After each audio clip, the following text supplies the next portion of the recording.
இயேசு ஜீவிக்கிறார் சுவிசேஷ ட்ரஸ்ட் வழங்கும் ஜீவ வார்த்தைகள். கிறிஸ்துவில் பிரியமானவர்களே, ஆண்டவராய் இயேசு கிறிஸ்துவ நாமத்தில் உங்கள் யாவரையும் அன்போடு வாழ்த்தி வரவேற்கிறோம். இயேசு ஜெபிக்கிறார் ஒளித்தின் சார்பாக ஜீவ வார்த்தைகள் என்கிற தலைப்பின் கீழாக இந்த நாளிலும் கர்த்தருடைய வார்த்தையை கேட்க வந்திருக்கிற அன்பு நேச பிள்ளைகளாகிய உங்கள் யாவரையும் கர்த்தர் ஆசீர்வதிப்பாராக.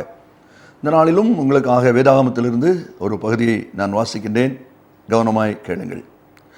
மத்தேயு சுவிசேஷம் 22ஆம் அதிகாரம் 11-12 வசனங்களை உங்களுக்காக நான் வாசிக்கிறேன். விருந்தாளிகளை பார்க்கும்படி ராஜா உள்ளே பிரவேசித்த போது கல்யாண வஸ்திரம் தரித்திராத ஒரு மனுஷனை அங்கே கண்டு, சிநேகிதனே, நீ கல்யாண வஸ்திரம் இல்லாதவனாய் இங்கே எப்படி வந்தாய் என்று கேட்டான். அதற்கு அவன் பேசாமல் இருந்தான்.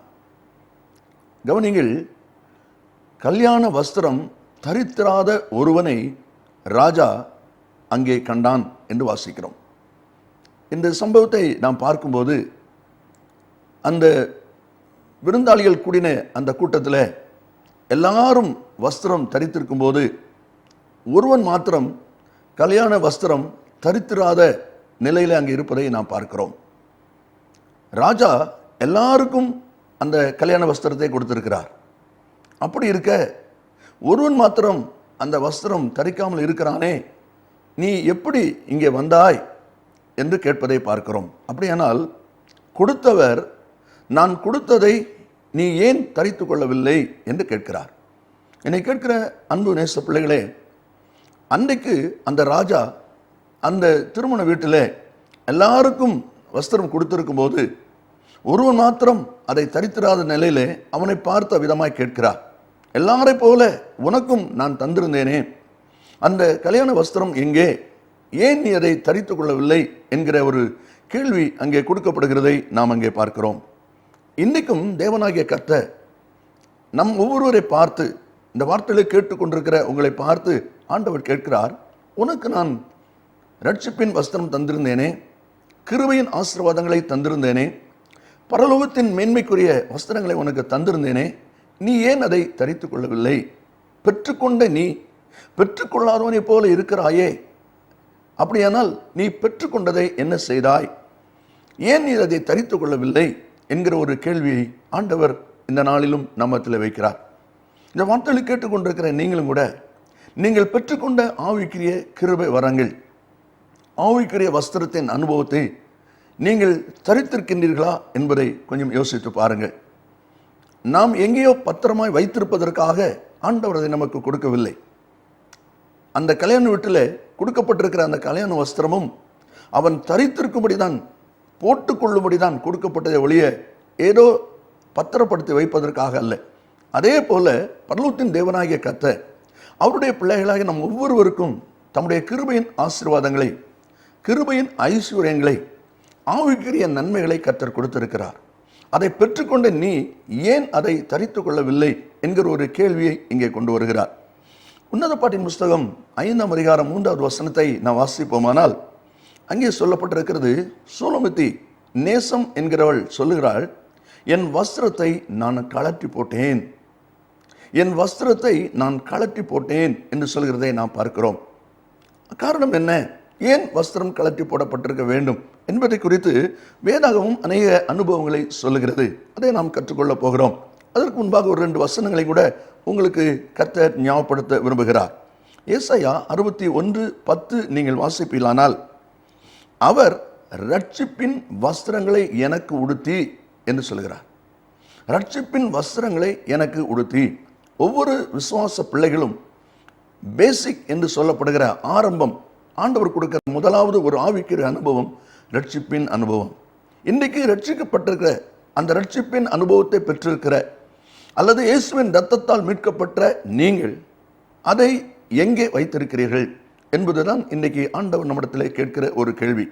எபிரேயர் 2:4 வாசிக்கிறோம், இவ்வளவு பெரிதான ரட்சிப்பை குறித்து நீ கவலையற்றிருந்தால், ஆண்டவர் உனக்கு கொடுத்த இந்த ரட்சிப்பின் வஸ்திரத்தை குறித்து நீ அணிந்து கொள்ளாமல் அதை குறித்து அஜாக்கிரதையாய் நிர்விசாரமாய் இருந்தால் தண்டனைக்கு நீ எப்படி தப்பித்துக் கொள்வாய்? உனக்கு நேராய் ஒரு தண்டனை வரப்போகிறதே, ஒரு ஆபத்து வரப்போகிறது, நீ எப்படி தப்பித்துக் கொள்வாய்? ஆரம்ப நாட்களை நாம் பார்க்கும்போது இஸ்ரவேல் ஜனங்களை கர்த்தர் வழிநடத்தி கொண்டு வரும் பொழுது 10 விதமான வாதைகளை கடந்து அந்த மக்களை கர்த்தர் கொண்டு வருகிறார். கடைசி வாதை தலைப்பிள்ளை சங்காரம். அந்த தலைப்பிள்ளை சங்காரத்தில் தப்பிக்கொள்வதற்காக தம்முடைய ஜனங்களுக்கு ஆண்டவர் ஆடு பலி செலுத்தி இரத்தத்தை பூசிக்கொள்ளும்படி சொன்னார். எந்த வீட்டு நிலைக்காலில் இரத்தம் இருந்ததோ அந்த அடையாளத்தை பார்க்கிற சங்கார தூதன் உள்ளே புகுவதில்லை. அதே போல ரட்சிப்பின் வஸ்திரத்தை ஆண்டவர் உங்களுக்கு கொடுத்திருக்கிறார் என்று சொன்னால், நீங்கள் அதை தரித்திருப்பீர்களானால் சத்துரு பொல்லாங்கன் உங்களை தொட முடியாது. காரணம், ஒரு ராஜ முத்திரை உங்களுக்கு இருக்கிறது. ஆனால் நீங்கள் அதை தரித்துக் கொள்ளவில்லை என்று சொன்னால் நீங்கள் எப்படி தண்டனைக்கு தப்பித்துக் கொள்ள முடியும் என்கிற ஒரு கேள்வியை கர்த்தர் இந்த நாளிலே உங்கள் மத்தியில் வைக்கிறார்.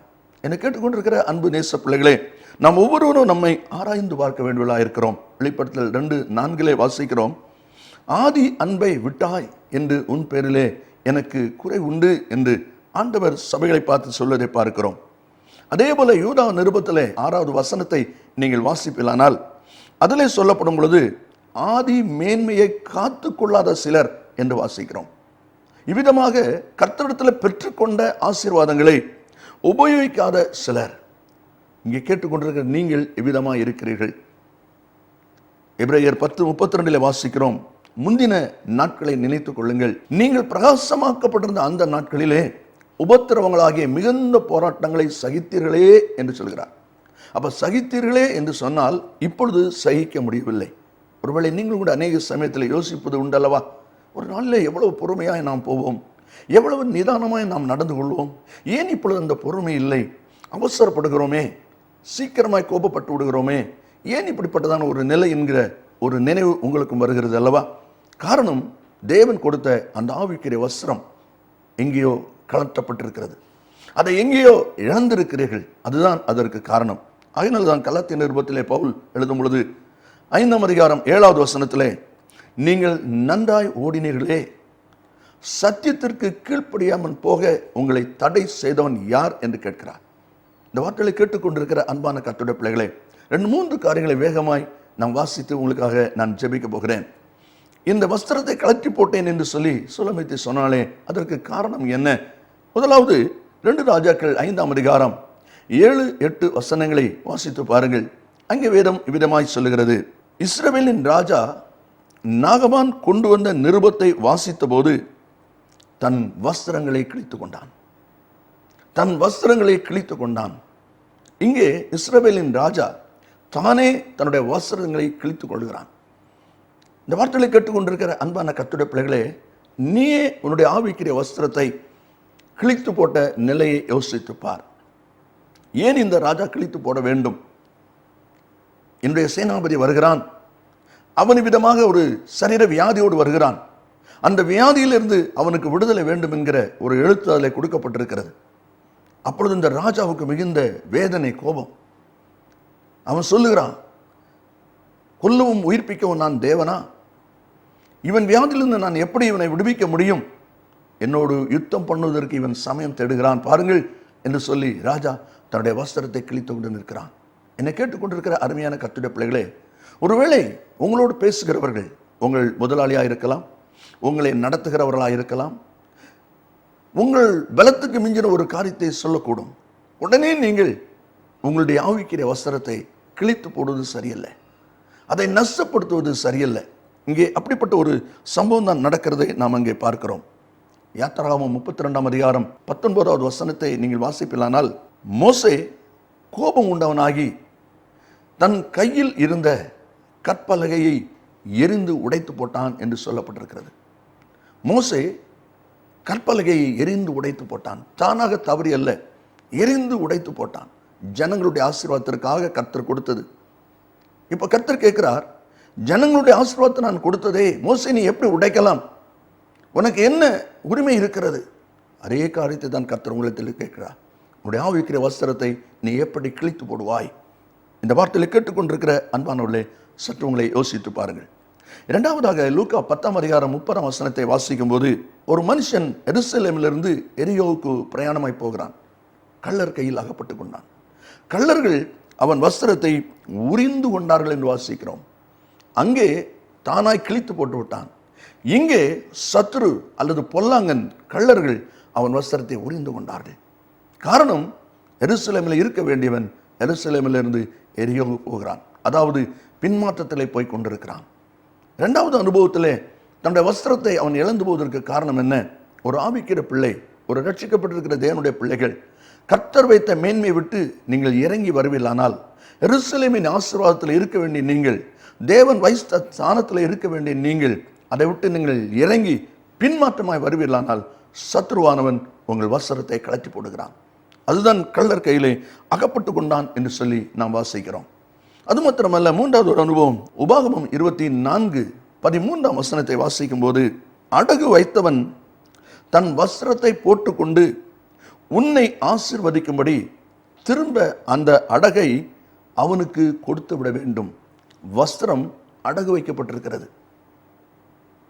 நெகேமியா புஸ்தகத்தில் 5 ஆரம்பத்திலே நீங்கள் வாசித்து பார்ப்பீர்களானால், தேசத்தின் தானியத்தை புசிப்பதற்காக எங்களுடைய நிலம், எங்களுடைய வீடு, எங்களுடைய திராட்சை தோட்டம் எல்லாவற்றையும் நாங்கள் அடைமானம் வைத்தோம் என்று சொல்கிறான். இதே போல ஆவிக்குரிய ஆசீர்வாதங்களை அடைமானமாய் வைத்தவர்களும் உண்டு.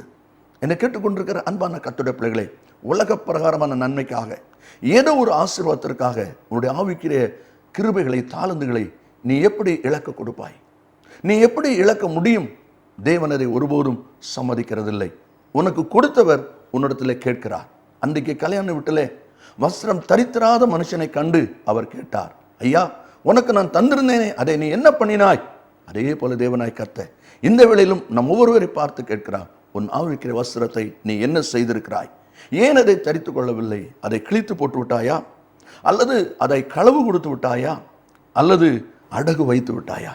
நாம் ஜெபிப்போமா? அன்பின் பரலோக பிதாவே, உம்மை நன்றியோடு ஸ்தோத்திரிக்கிறோம் அப்பா. ஆவிக்குரிய கிருபை வரங்களை பெற்றிருக்கிற இந்த அருமையான பிள்ளைகளும் அவர்களை இழந்து பின்மாற்றமாக நிற்கிற, வேதனையோடு நிற்கிற இந்த நேரத்தில் கர்த்தர் பேசிக் கொண்டிருக்கிறேன்.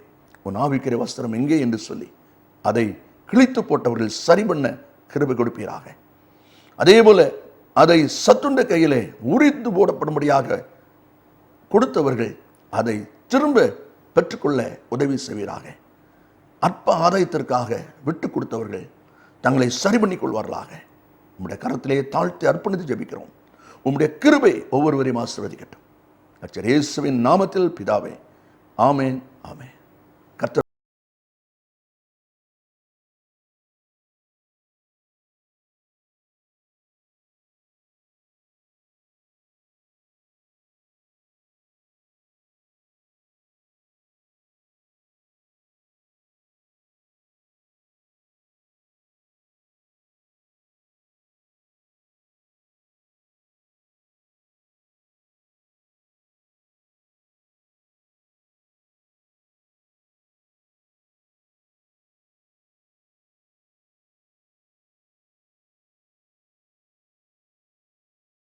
com